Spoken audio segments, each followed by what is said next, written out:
La recuperación de la economía cubana va por muy mal camino. ¿Cómo están, amigos? Bienvenidos a Noticias Importantes.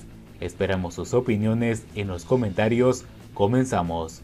El futuro de la economía cubana no depende de que aumente el número de actores privados, sino que estos puedan operar en condiciones de libertad económica y de capitalización de la riqueza. Por estos días se celebra en Habana la segunda jornada económico-productiva Cuba 2022, con el objetivo de lograr la adecuada articulación entre los actores económicos de todas las formas de gestión,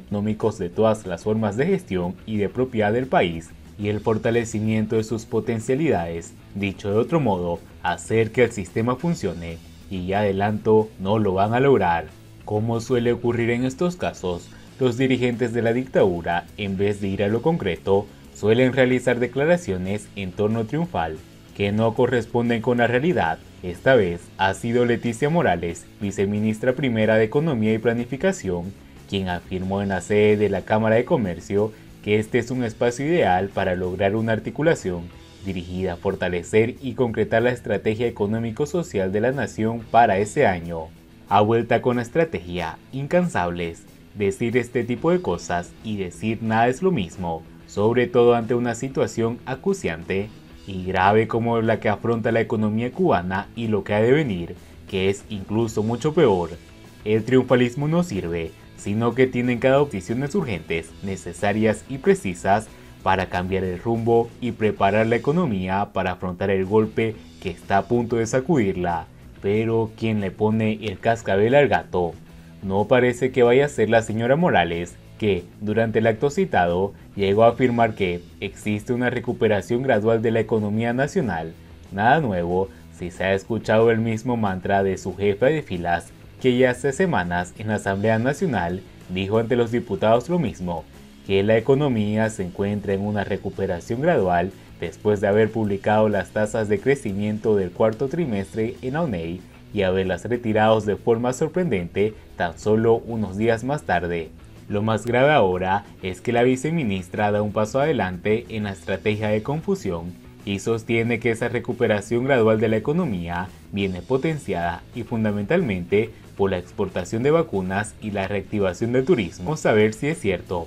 Vaya por delante que, por alguna extraña razón que no se puede entender, en el Anuario Estadístico de la UNEI de 2020, el último publicado, los datos de las exportaciones de medicamentos, código 54 de la Clasificación de Comercio Exterior, no están disponibles ni para 2019 ni para 2020, ni mucho menos 2021. La viceministra o se inventa los datos o debe manejar información confidencial para afirmar algo como lo que ha dicho, pero los demás no tenemos esos datos y por ello no podemos validar esta información y mucho menos coincidir. Además, las exportaciones de medicamentos cayeron a casi la mitad, desde 600 millones de pesos en 2013 a los 324 de 2017 y los 410 de 2018.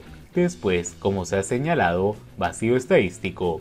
No obstante, teniendo en cuenta que las exportaciones de medicamentos se sitúan alrededor del 17% de las exportaciones totales de bienes, y viendo que estas han descendido de forma espectacular desde los 5.200 millones de 2013 a los 1.700 millones de 2020, lo ocurrido con los medicamentos no habría sido mejor, y cabe suponer que hayan decrecido en la misma magnitud.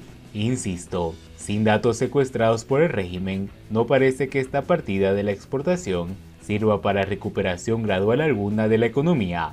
Habrá servido, en todo caso, para que la empresa monopólica del régimen facture más por ventas, pero el impacto que eso puede tener en términos de valor añadido es discutible.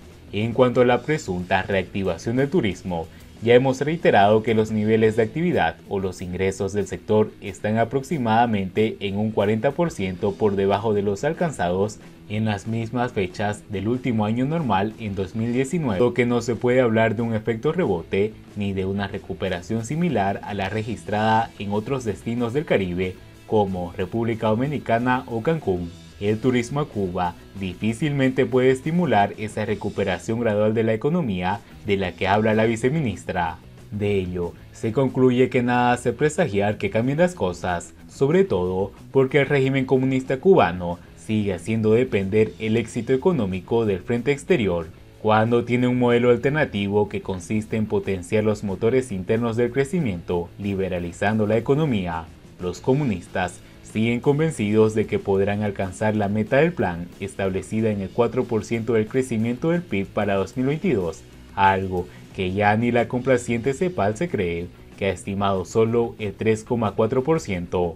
El futuro de la economía cubana no depende de que aumente el número de actores privados, sino de que estos puedan operar en condiciones de libertad económica y de capitalización de riquezas, mientras que no se eliminen las trabas del bloqueo interno que impiden a la economía cubana prosperar.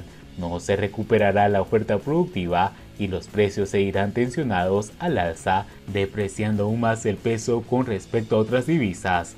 El régimen es quien crea el desequilibrio macroeconómico con su despilfarro de gasto público, tratando de sostener un sistema ineficiente, inundando de dinero de circulación que lastra la actividad económica real y provoca más inflación. Este gasto excesivo, al que influye el peso elevado del sector estatal de la economía, se tiene que corregir medianamente con una consolidación fiscal que discipline al Estado intervencionista y abra espacios al sector privado. Las autoridades no son conscientes del daño irreparable que están causando a la economía y, como siempre, recordar a los dirigentes que las nuevas oportunidades de negocio no dependen de la publicación de una guía cubana de los 369.114 actores que operan en toda la isla. Si de verdad se quiere fomentar la actividad privada, hay que desmontar el bloqueo interno. Siguiendo con las noticias, amárrese los pantalones, dicen los cubanos tras el pronóstico de nuevos apagones. La estatal Unión Eléctrica informa que hay 9 unidades de generación fuera de operaciones, unas por averías y otras por reparaciones, después de que el títere castrista Díaz-Canel reconociera que quedan días difíciles en la generación de energía eléctrica, lo que se traduce en nuevos y más largos apagones en todo el país. Los cubanos dieron rienda suelta a su irritación y cansancio con la situación que no parece tener para cuándo acabar. La entidad indicó en una nota diaria del día viernes que se pronosticaba una afectación de 350 megawatts a partir de las 8 am y precisó que el jueves hubo apagones por déficit de servicio entre las 8 y las 21 horas. La empresa reconoció que fuera de servicio por averías están la unidad 6 y 7 de la termoeléctrica Máximo Gómez, 1 y 3 de la Ernesto Guevara, la 4 de la 10 de octubre y la 3 de Antonio Maceo, mientras que en mantenimiento están la unidad de la Otto Paraliada, la 2 de Lidio Ramón Pérez y la 6 de Antonio Maceo. El sitio oficialista Cuba Debate reportó la visita a la termoeléctrica Lidio Ramón Pérez de Ramiro Valdés, viceprimer ministro cubano. Según esa nota, la reparación en marcha allí buscaba recuperar la capacidad de generación instalada en esa planta. Aunque la sincronización definitiva del bloque no ocurrirá, se espera hasta los primeros días de julio. Por su lado, Díaz-Canel anunció que es tensa la situación energética en Cuba, motivada por el déficit de capacidad de generación. Son resultado también del bloqueo, hay quien no lo cree, pero el efecto es real, dijo el títere castrista, pese a que la construcción de hoteles en Cuba no cesó ni durante la pandemia de la COVID-19. Y bien amigos, así vamos terminando las noticias importantes del día de hoy. Por favor, nos ayudarían mucho compartiendo las noticias y así poder informar a muchas más personas de la verdadera realidad en Cuba. Patria y vida mis hermanos, nos vemos en el siguiente informe.